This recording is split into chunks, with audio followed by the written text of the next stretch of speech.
Hello, hello, beautiful listener. My name is AP Mobley, and I'm your host here at the Myths and Folktales and Fairy Tales podcast.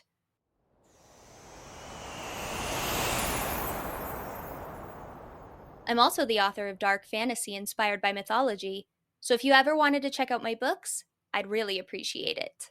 Okay, so, in case you didn't know, Heracles is from Greek mythology. He's the demigod son of Zeus and Alcmene, and he was mortal, so he could die, but he had superhero strength.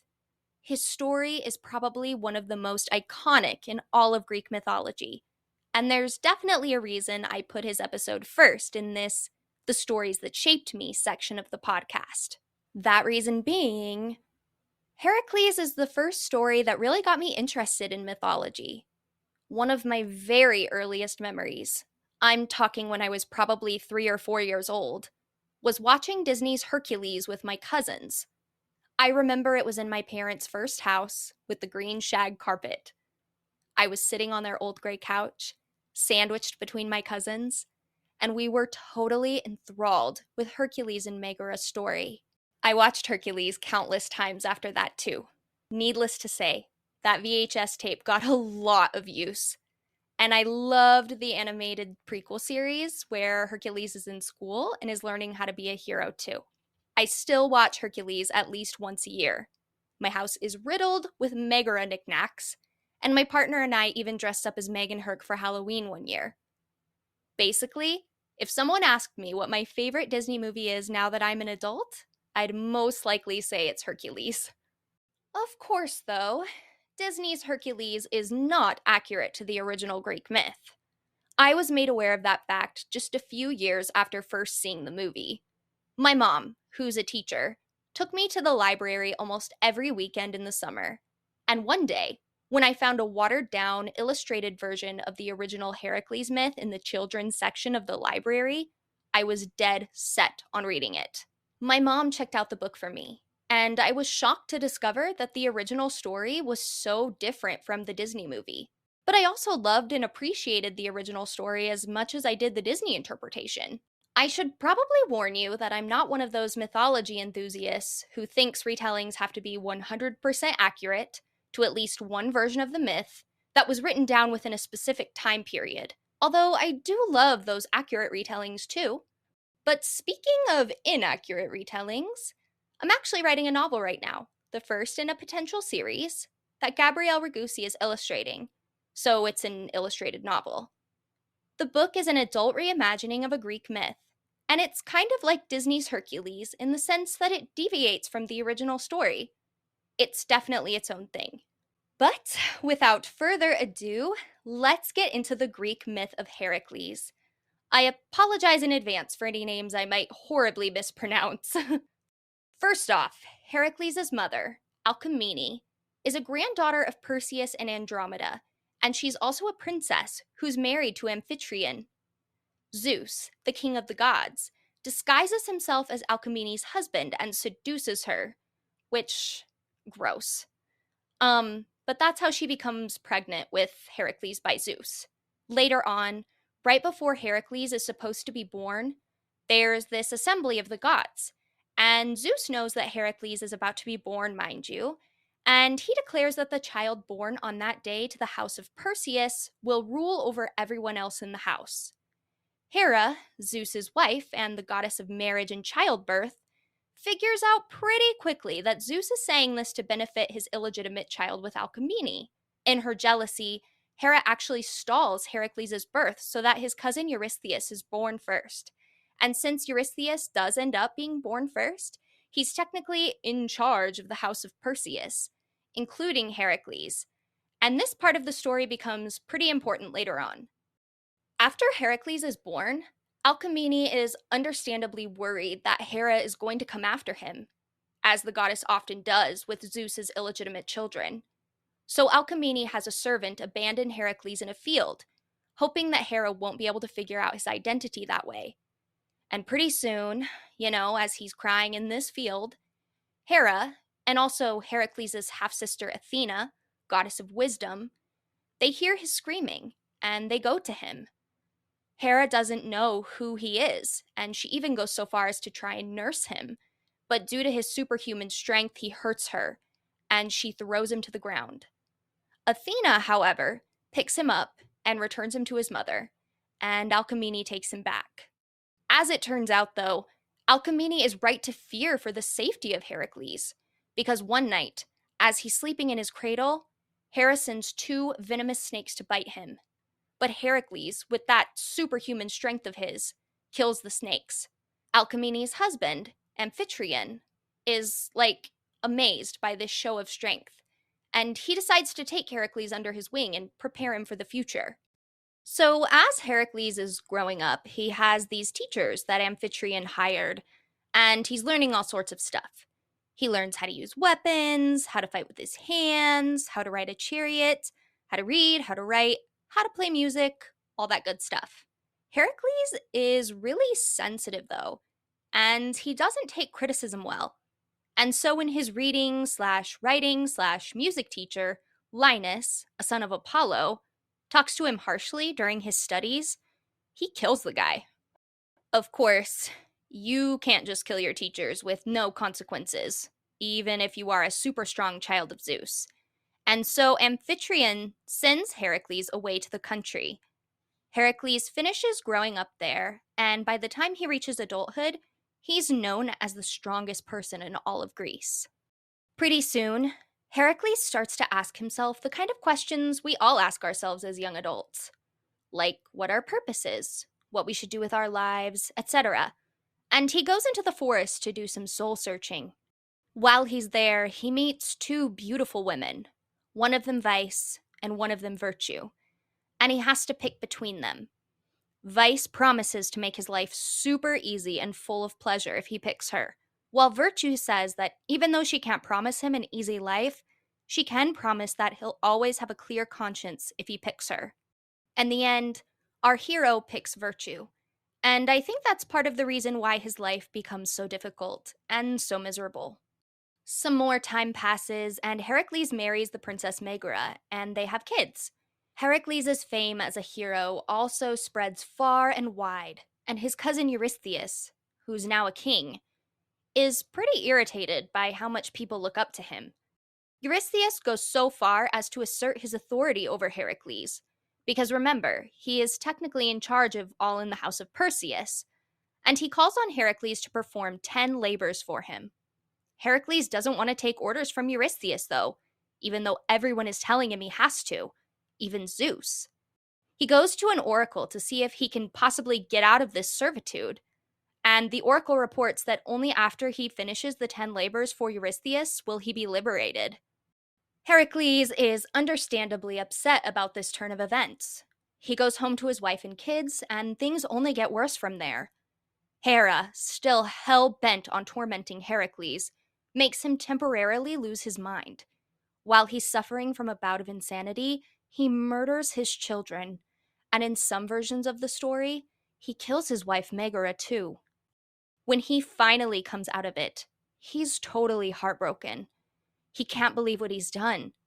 He feels so guilty that he decides he must work for Eurystheus and perform the king's labors so that he can hopefully, somehow, make up for his crimes. And this is where my favorite part of the Heracles myth comes in, the labors. So the labors are the tasks that Eurystheus assigns Heracles. The first one is for Heracles to bring Eurystheus the skin of the Nemean lion. Sounds simple enough for a guy like Heracles, right? Wrong. The thing about the Nemean lion is that its hide can't be penetrated by weapons. To defeat it, Heracles ends up strangling it with his bare hands, and he makes a kind of armor out of its hide afterward. The second labor is for Heracles to slay the Hydra, my absolute freaking favorite in both the myth and the Disney movie. I actually love this monster so much that I included it in my out-of-print series that's being revamped and republished. Book 1 is called The Gods Are Rotting, so keep your eyes peeled for that. Anywho, the Hydra is this serpent-like offspring of the monsters Typhon and Echidna. It has poisonous breath and 9 heads, one of which is immortal. During this labor, Heracles brings his nephew Aeolus with him for help. He lures the Hydra out of its den and immediately starts destroying its heads.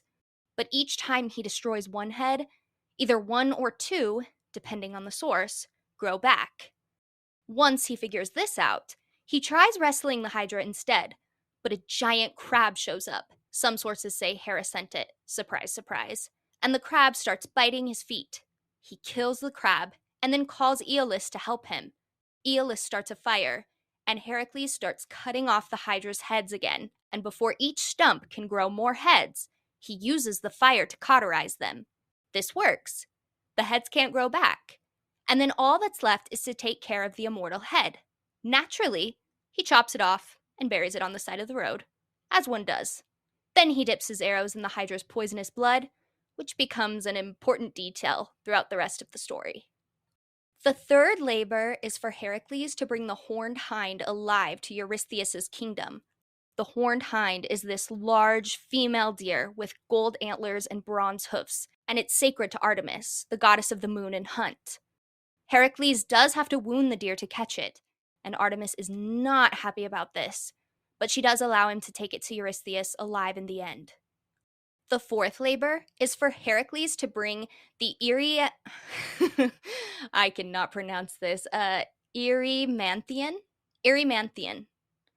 Okay. The Erymanthian boar to Eurystheus, and Eurystheus wants this one alive as well. So on his way to capture the boar, Heracles stops and receives some food and shelter, a little hospitality, from the centaur named Pholus. He even convinces Pholus to dip into the wine collection that belongs to all centaurs, which Pholus isn't supposed to do because the wine is only supposed to be enjoyed when all the centaurs are present. After the wine is opened, the magnificent smell of it attracts tons of centaurs from all over the mountains, and they gallop to Heracles and Pholus and attack. Heracles attacks back, and he accidentally hits Chiron with one of his arrows that was dipped in the Hydra blood. For reference, Chiron is this immortal centaur and a friend of Heracles, and the pain from the poisonous arrow is so great that the gods allow Chiron to die, otherwise he'd just suffer forever. Pholus also dies by one of the poisonous arrows. He pulls one out of another centaur, and while he's checking it out, it falls on him and kills him. While Heracles is upset about what happened, he doesn't let it stop him from achieving his goals. He still goes after the boar. He chases that thing until it's completely exhausted, and then he ties it up and brings it back. The fifth labor is for Heracles to clean the Augean stables in one day. Aegeus is this king who has tons of horses, and the horses' stables haven't been cleaned in years. Heracles tells Aegeus that he'll clean the stables in one day, in exchange for a tenth of the horses. And Aegeus is like, there's no way you're going to do that, but sure, go right ahead.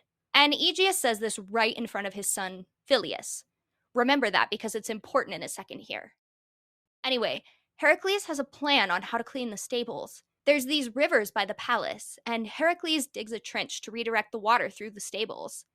It works, but Aegeus finds out that this was one of Eurystheus' labors for Heracles, so he doesn't fulfill his end of the bargain. Heracles takes Aegeus to court, and our hero even has Phyleus come up as a witness.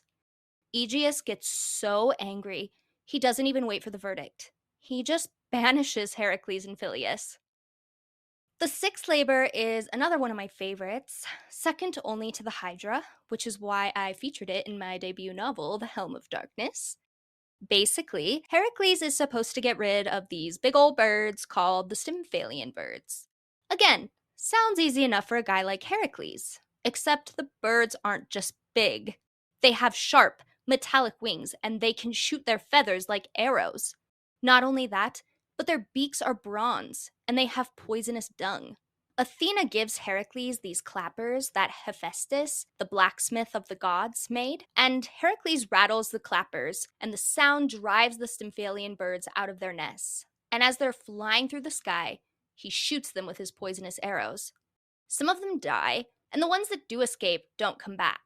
So it's yet another successful mission for Heracles. The seventh labor for Heracles is to capture the Cretan bull. So a little backstory about the Cretan bull. A while back here, the king of Crete, Minos, makes a promise to sacrifice any animal that comes from the sea. and he promises to make the sacrifice out to Poseidon, the god of the sea. Well, Poseidon likes that, so he makes this really nice looking white bowl emerge from the sea. But here's the thing, Minos likes the bowl, like a lot. So he keeps the bowl, and he sacrifices another one in its place to Poseidon. Poseidon doesn't appreciate this, so first he employs Aphrodite, the goddess of love, to make Minos' wife, Pasiphae, fall madly in love with the bowl. And Pasiphae, she mates with the bowl. This is how the Minotaur is born. But the Minotaur is a story for another day. Anyway, Poseidon is still angry, so he makes the bull crazy and violent, and it gets so bad that the bull actually endangers the citizens of Minos' kingdom. All right, back to Heracles. Like I said before, his seventh labor is to capture the Cretan bull. Obviously, Minos has no issue with this, and apparently it's super easy for Heracles to do. He even manages to tame the bull, but when he brings it back to Eurystheus and Eurystheus sets it free, it loses its mind again. For a while, it roams free, absolutely feral, until Theseus kills it. But again, that's a story for another day.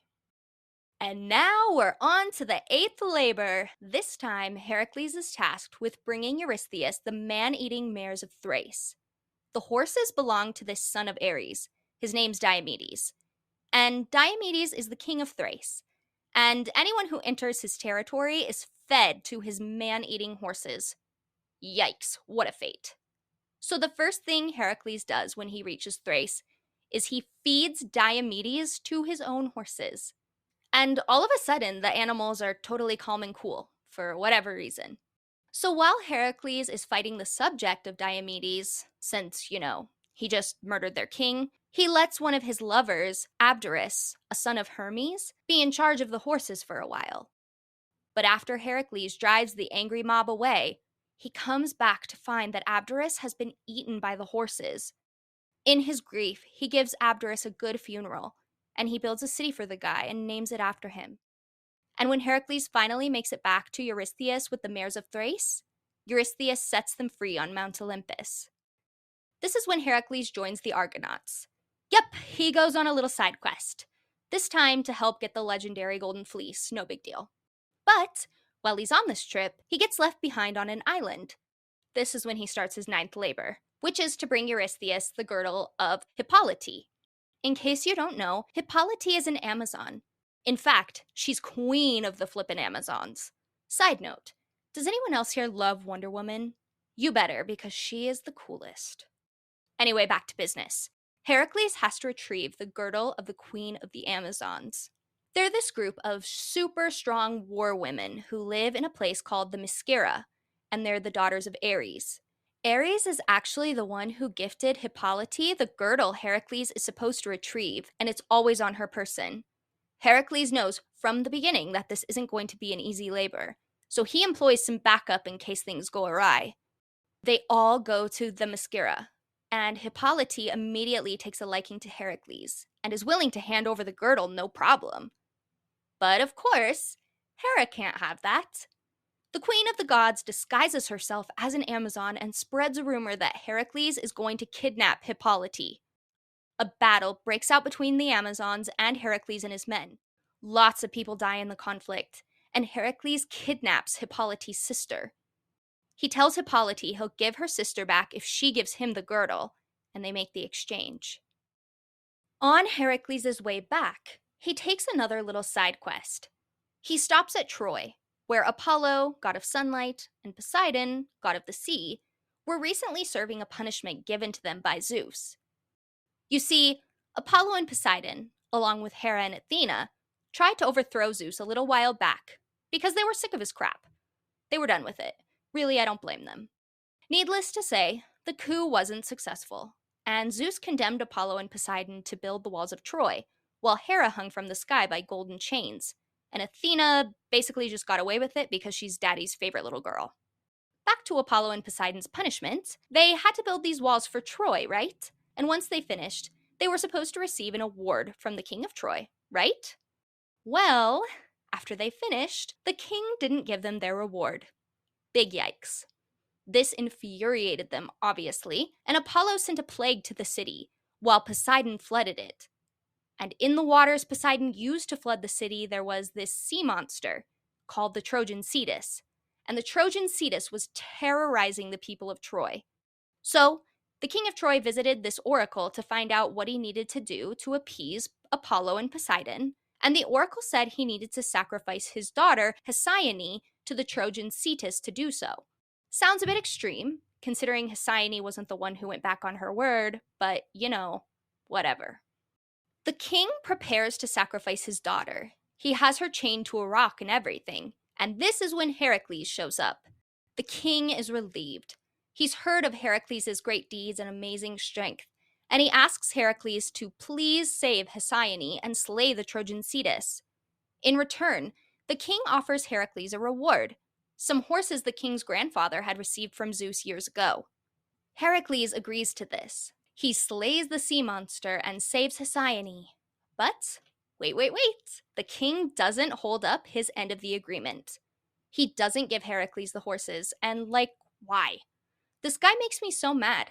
He just saw what happens when you piss off powerful people, and he's ready to do it again?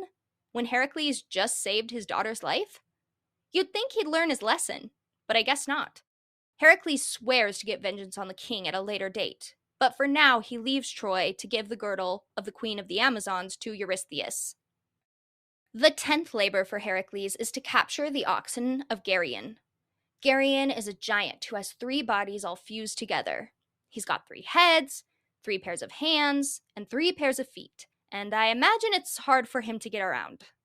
He and his dog Orthrus make appearances in my out-of-print book series that, like I said earlier, is getting revamped and republished, so once again, keep your eyes peeled for that.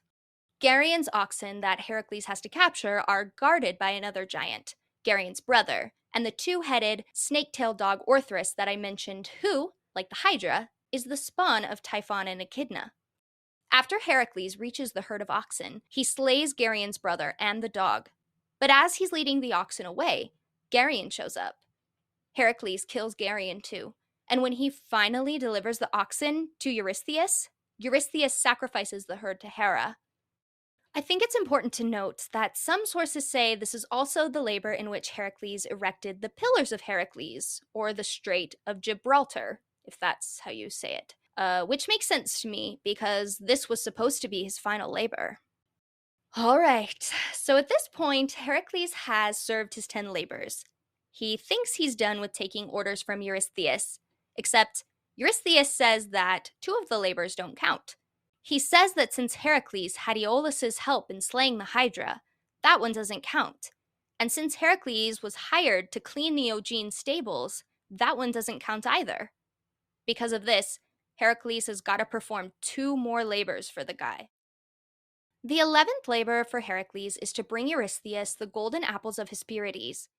These were a wedding gift to Hera when she married Zeus, and they're guarded by some nymphs and Ladon, the 100-headed dragon. It takes Heracles a long time to find the Hesperides, and on his way, he kills a demigod son of Ares, gets in a fight with Ares over killing one of the war god's children, wins a wrestling match against a giant, and kills a son of Poseidon who sacrifices all strangers he comes across after said son of Poseidon tries sacrificing Heracles. He also stumbles across Prometheus and frees the Titan from his horrendous punishment of being chained up and having his liver eaten every day by an eagle. Prometheus is super grateful to Heracles for freeing him, and he tells Heracles how to reach the golden apples of Hesperides. In one version of the story, the apples are just beyond the Titan Atlas as he holds the skies on his shoulders. At the advice of Prometheus, Heracles offers to hold the skies while Atlas puts Ladon to sleep and tricks the Hesperides into giving him 3 apples. But then, Atlas decides he doesn't want to resume his responsibility of holding up the sky, and he passes the task on to Heracles. Thankfully, Heracles manages to trick Atlas into taking back the burden. In another version of the story, though, Atlas doesn't make an appearance. Instead, Heracles slays Ladon to take the apples. After Heracles retrieves the apples of Hesperides and brings them back, and Eurystheus puts them on an altar and they're teleported back to the garden by the gods, We finally reach Heracles' 12th and final labor. This time, Eurystheus has Heracles go down to the underworld and capture the king of the underworld's three-headed dog, Cerberus. When Heracles reaches Hades, who's the king of the underworld, in case you didn't know, Hades gives him permission to capture Cerberus, so long as he doesn't hurt Cerberus. Heracles manages this, because duh, he's Heracles. And he brings Cerberus to Eurystheus. And finally, Heracles is set free. When Heracles returns home from his labors, there's no way he can make up with Megara after what he did to their kids, and she marries Aeolus. In the version where Heracles killed Megara along with their children, though, she obviously doesn't marry Aeolus. As you can imagine, Heracles doesn't stop going on adventures after his labors are complete. He claims the hand of a princess who was promised to him long ago, but is denied permission to marry her by her father because of what happened with Megara. He gets accused of stealing some cattle. He goes on a journey to find said cattle and accidentally kills another one of his friends. He gets super sick and dukes it out with Apollo. He becomes a slave. Some sources say he marries a queen. He gets revenge on that king of Troy who didn't respect their bargain. He gets revenge on that other king who didn't pay him for cleaning the stables. And he courts his next wife, Deianira. He has to fight a river god for her, but he wins, and they have a son, Hylas. All is well until Heracles accidentally kills a kid at a banquet, even though it's just an accident. And the kid's dad even says that it's an accident, and that Heracles isn't guilty of anything. Heracles banishes himself from the country. He decides he'll go visit another one of his friends, a king, and he takes his wife and son with him. On their way there, they run into a river that they need to cross, and a centaur named Nessus, who helps people across the river for a fee, offers to carry Deianira, while Heracles carries Hylas. But Nessus decides that he's attracted to Deianira, and he tries to SA her, sadly. Heracles hears Deianira's screams and shoots Nessus with a poisoned arrow. As Nessus is dying, the centaur tells Deianira to gather the seed that he spilled on the ground and the blood from his wound, and to mix the fluids together to make a sort of love potion that she can use on Heracles, should she ever worry that he no longer loves her. She does this, and she keeps the potion with her, just in case. So, remember the princess that Heracles tried to claim after he was freed, and her father wouldn't give permission for them to marry because of what happened with his last marriage? Yeah, so that's Princess Iole, and Heracles decides that even though he's already married, he is gonna go kill Iole's father for not following through with the promise to give her to him. I can't lie, I don't get Heracles' reasoning on this one, and a few other ones, to be honest. But then again, I'm not a demigod from ancient Greece. Anyway, Heracles kills the king, burns down the city, and steals Princess Iole. When Deianira hears that Heracles has kidnapped this beautiful princess and is on his way home, she worries that she's going to be replaced, and she remembers the potion that Nessus encouraged her to make. Out of fear, she smears the potion on a garment and has it sent to Heracles. Of course, Heracles has no idea that this piece of clothing has hydra poison from Nessus's blood laced in it, and when it's delivered to him, he puts it on. Right away, pain overtakes him. He's brought home, and Deianira is so upset by what she's done, by what she's caused, that she hangs herself. Heracles asks his son, Hylas, to marry Iole so that she's taken care of, and he makes a funeral pyre so that he can be burned to death, rather than continue suffering from the pain of the poison. His friend Philoctetes starts the pyre on fire, and Heracles' mortal body is burned away. But he's revived by the gods and is made one of them. He becomes the god of strength and heroes, and is considered the protector of mankind. In the end, Hera even gives him her daughter Hebe, the goddess of eternal youth's hand in marriage.